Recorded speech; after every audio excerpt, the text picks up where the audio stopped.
Olá pessoal, aqui é Robson Medeiros. No vídeo de hoje eu vou falar sobre classes e objetos utilizando a linguagem de programação Java. Primeiro a gente vai criar um projeto na IDE Eclipse que eu vou chamar de banco.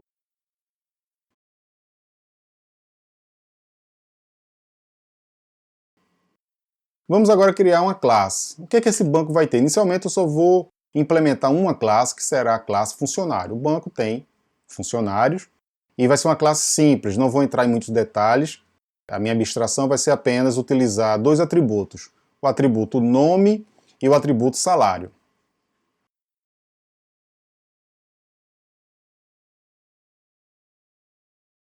A gente já viu que o paradigma de programação orientada a objetos tem um conceito chamado encapsulamento. O conceito de encapsulamento é esconder características dos objetos que não devem ser acessadas por outros objetos a não ser este que eu estou implementando. No nosso caso, nós temos esses dois atributos, que é o atributo nome e o atributo salário, só que estes atributos não deveriam ser acessados diretamente por objetos a não ser o próprio objeto funcionário.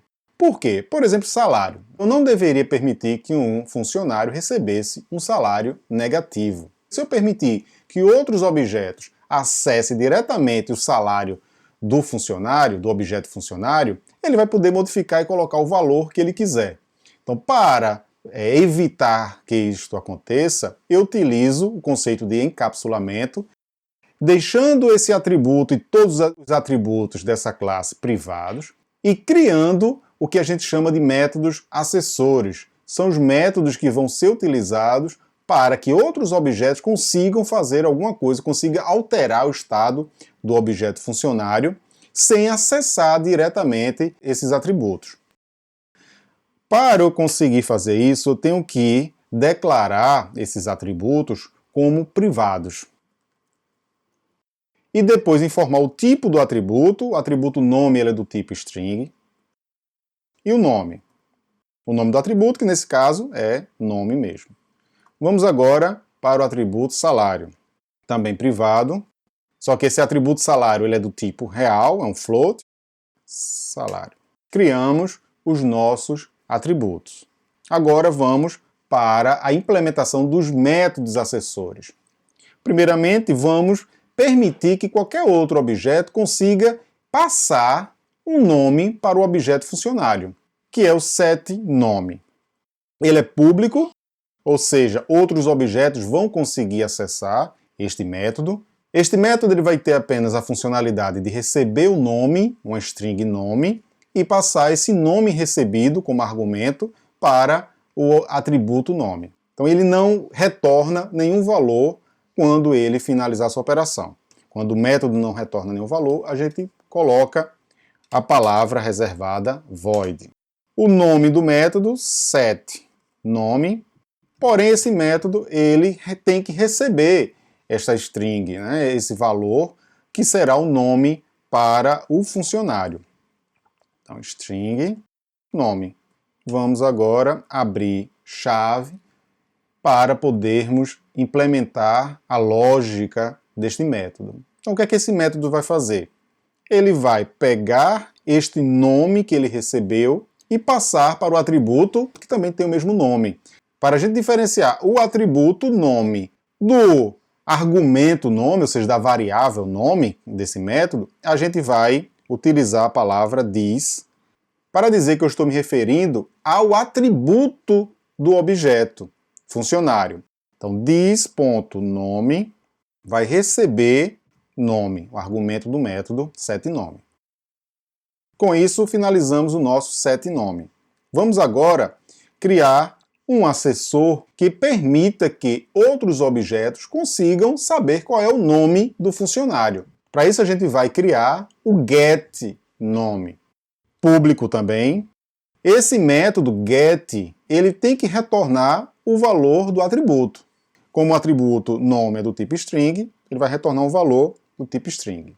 Depois eu vou informar o nome do método, que é getNome.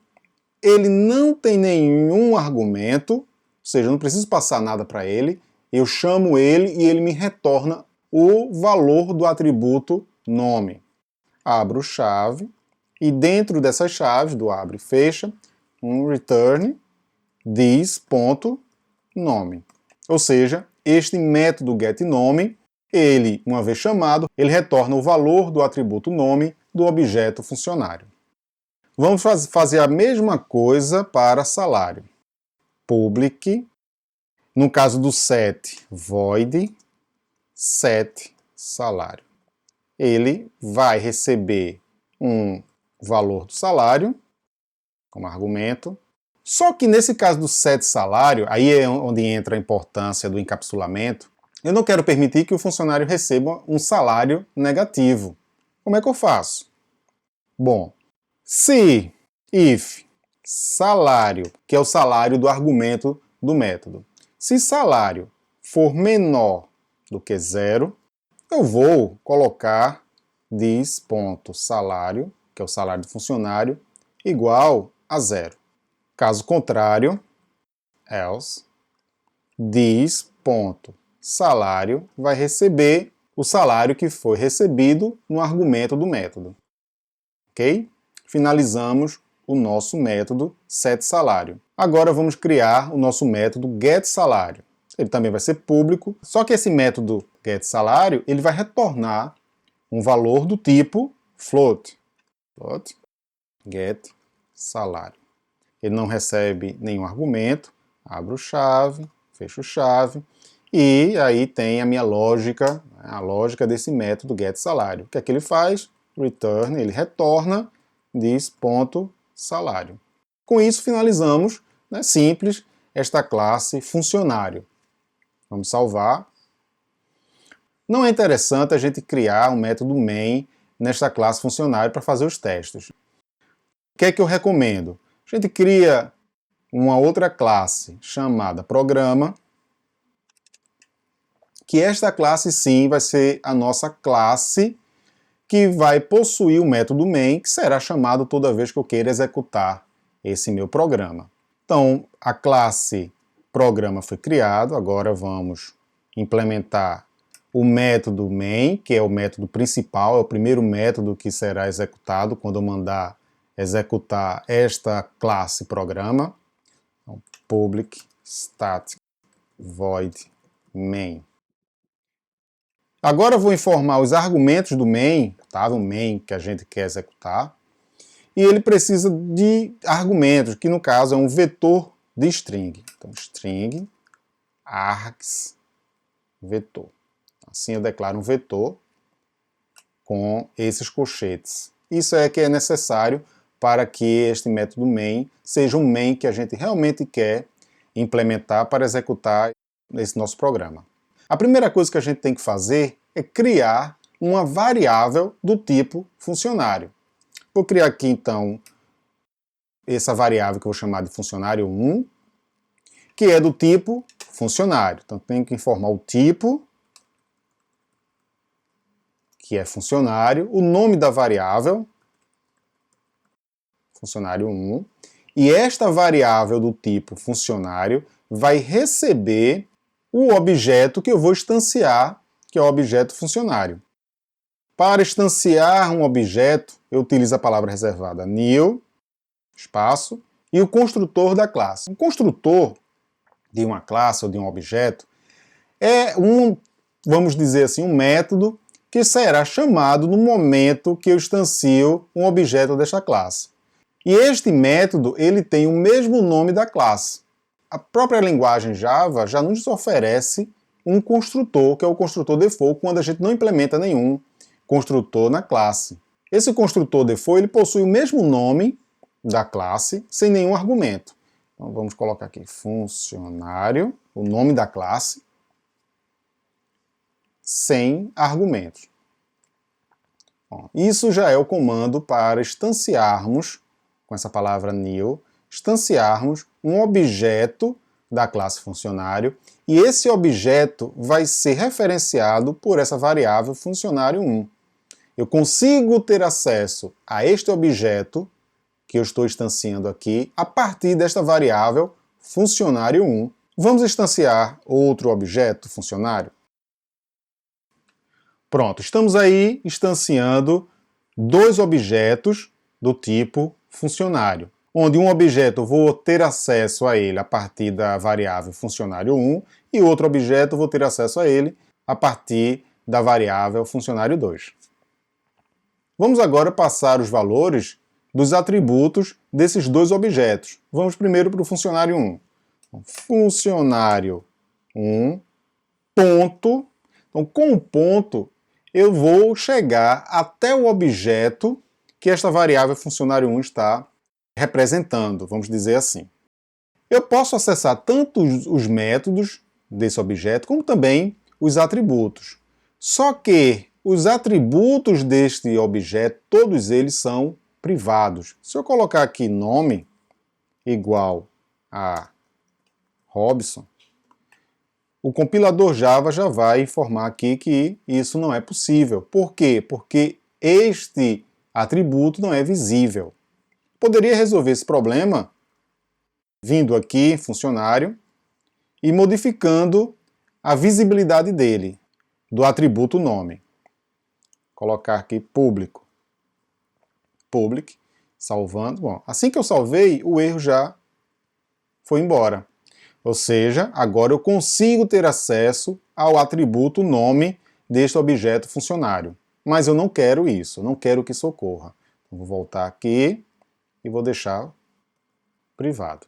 Então deu erro, mas como é que eu faço então para colocar um valor, para passar um valor para o nome do funcionário? Simples, utilizando o método setNome. E aí eu passo como argumento a string, que é o nome do funcionário. Vamos agora formar o salário deste funcionário. A mesma coisa, eu tenho que usar o método setSalário. Se eu chegar e colocar salário igual a 1.500, por exemplo, eu não vou conseguir, porque esse atributo salário não está visível para essa classe, a classe programa.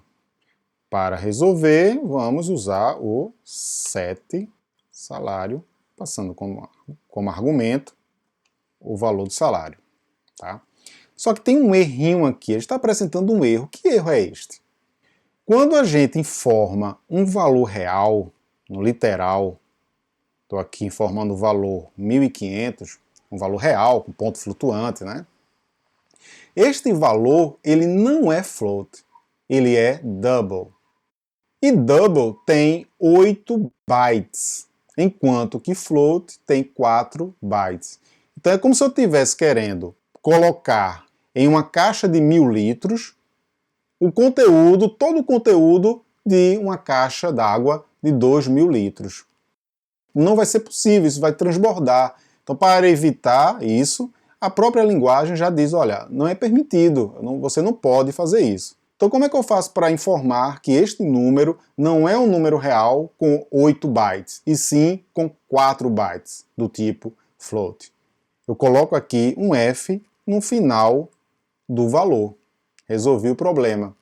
Aqui eu estou fazendo um cast, estou transformando explicitamente o valor 1.500, que era double, do tipo double, com 8 bytes, para um valor do tipo float com 4 bytes. Resolvi o problema. Tá certo? Vamos fazer a mesma coisa agora com o funcionário 2. Vamos agora ler esses atributos. Então vamos aqui utilizar o system.out.println para imprimir uma mensagem contendo os valores desses atributos desses dois objetos. System.out.println, passar os argumentos para o println, que é uma string, o nome do funcionário é... Mas eu quero concatenar, eu quero juntar essa mensagem com o nome do funcionário, que está lá no atributo nome do funcionário 1. Então vou usar o operador mais de concatenação de strings e vou usar o método getNome para pegar o nome do objeto funcionário.